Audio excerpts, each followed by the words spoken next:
नमस्कार ভিউয়ার্স, আমি ড্যানি আর আমার নেট গাইড ইউটিউব চ্যানেলে আপনাদের স্বাগতম।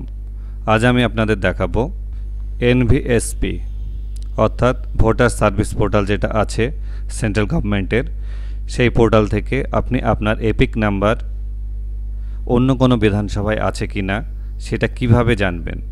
বর্তমানে মিডিয়াতে কিন্তু খুব প্রচার হচ্ছে যে একজনের এপিক আইডি দেখা যাচ্ছে বিহারে বা ঝাড়খণ্ডে অন্য কোনো বিধানসভাতেও আছে, অর্থাৎ একই ব্যক্তির নামে একই এপিক নাম্বার অথচ দুই জায়গায় তাদের ভোটার লিস্টে নাম আছে। এই জিনিসটা আপনারা কিভাবে চেক করবেন? খুব সহজে এটা আপনারা চেক করে নিতে পারেন।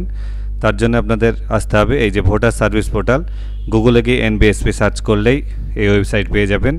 আমি ডেসক্রিপশনে লিঙ্ক দিয়ে দেবো, আপনারা চাইলে ডাইরেক্ট এই লিঙ্ক থেকে এই ওয়েবসাইটে চলে আসতে পারবেন।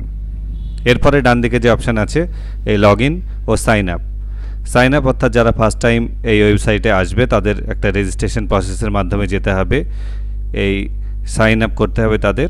আমার যেহেতু সাইন আপ করা আছে আমি লগ ইন দিয়ে আপনাদের এটা দেখাচ্ছি। লগ ইনে ক্লিক করলাম। লগ ইনে ক্লিক করলেই আপনার ইউজার নেম ও পাসওয়ার্ড চাইবে। ইউজার নেম আপনার মোবাইল নাম্বার হবে, আর রেজিস্ট্রেশন করার সময় আপনি যে পাসওয়ার্ড দিয়েছিলেন সেই পাসওয়ার্ডটা আপনার এখানে দেবেন।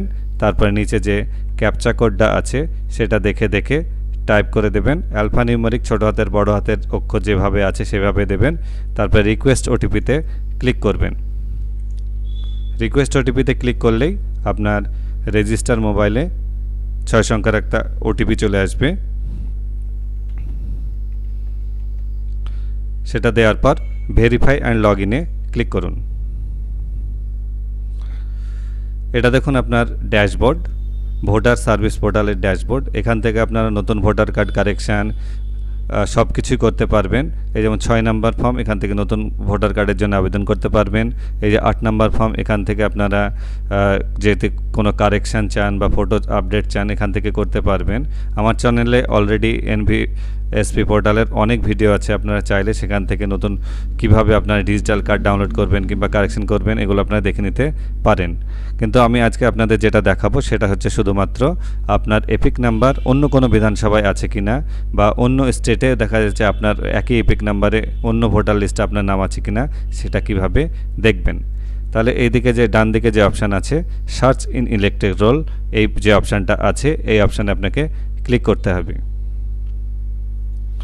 এখানে ক্লিক করার পর দেখুন এপিক নাম্বার দিয়ে সার্চ করতে বলছে, ডিটেলস দিয়ে সার্চ করতে বলছে। ডিটেলস বলতে নাম, care of, date of birth, gender, এগুলো ডিটেলস দিতে হবে। মোবাইল নাম্বার দিয়ে সার্চ করতে বলছে, মোবাইল নাম্বার দিয়ে যদি সার্চ করেন তাহলে আপনার মোবাইল নাম্বারে ওটিপি যাবে। সেই মোবাইল নাম্বারে যতগুলো এপিক নাম্বার আছে এখানে আপনি দেখতে পারবেন। আমি এখানে আপনাদের এপিক নাম্বার দিয়ে সার্চ করে দেখাবো। তাহলে এই এপিক নাম্বার দিলাম। এখানে উপরে ল্যাঙ্গুয়েজ সিলেক্ট করতে বলছে, এটা কিছু দেওয়ার দরকার নাই, বাই ডিফল্ট যেটা আছে সেটাই থাকবে। আর এইদিকে স্টেট সিলেক্ট করতে বলছে, এই স্টেটটা আপনারা সিলেক্ট করবেন না। যদি আপনি স্টেট সিলেক্ট করেন তাহলে শুধুমাত্র সেই স্টেটে এটা সার্চ হবে।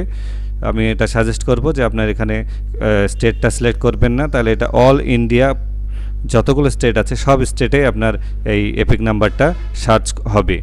তাহলে এখানে আপনার যে এপিক নাম্বার হবে সেই এপিক নাম্বারটা টাইপ করে দিন। তারপর এখানে যে ক্যাপচা কোডটা আছে এই ক্যাপচা কোডটা দেখে দেখে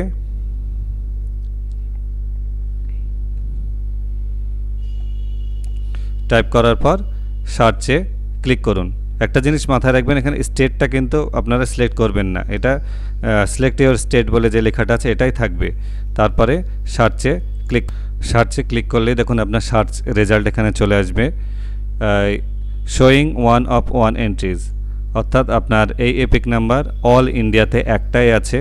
এখানে আপনার নাম চলে আসবে, আপনার বয়স চলে আসবে, রিলেটিভ নেম চলে আসবে, কোন স্টেটের আন্ডারে আছে, কোন ডিস্ট্রিক্টে, কোন অ্যাসেম্বলিতে আছে, পার্ট নাম্বার কত, কোন পোলিং স্টেশন আপনি ভোট দেন, সমস্ত ডিটেলস আপনি এখানে পেয়ে যাবেন। যদি এই একটার বেশি এন্ট্রি এখানে দেখায় যে দেখা যাচ্ছে একই এপিক নাম্বার আপনার অন্য স্টেটে বা অন্য ডিস্ট্রিক্টে আছে, তাহলে এখান থেকে আপনি জানতে পারবেন যে আপনার ভোটার কার্ডটা আরও অন্য কোনো ভোটার লিস্টে আছে কি না। এখান থেকে আপনার এই যে ভিউ ডিটেলস আছে এখানে ক্লিক করলে আপনার ভোটার কার্ডের যাবতীয় তথ্য এখানে পেয়ে যাবেন। তাহলে দেখলেন আপনারা কিভাবে আপনার এপিক নাম্বার দিয়ে সহজেই জানতে পারবেন যে আপনার ওই এপিক নাম্বার ভারতবর্ষের অন্য কোনো বিধানসভায় আছে কি না। সেটা আপনারা সহজে এখান থেকে আপনার এপিক নাম্বার দিয়ে সার্চ করতে পারবেন। এটা করতে গিয়ে যদি আপনাদের কোনো অসুবিধা হয় অবশ্যই আমাকে কমেন্টে লিখবেন, আমি চেষ্টা করব আপনাদের সাহায্য করার। ভিডিওটি দেখার জন্য আপনাদের অসংখ্য ধন্যবাদ।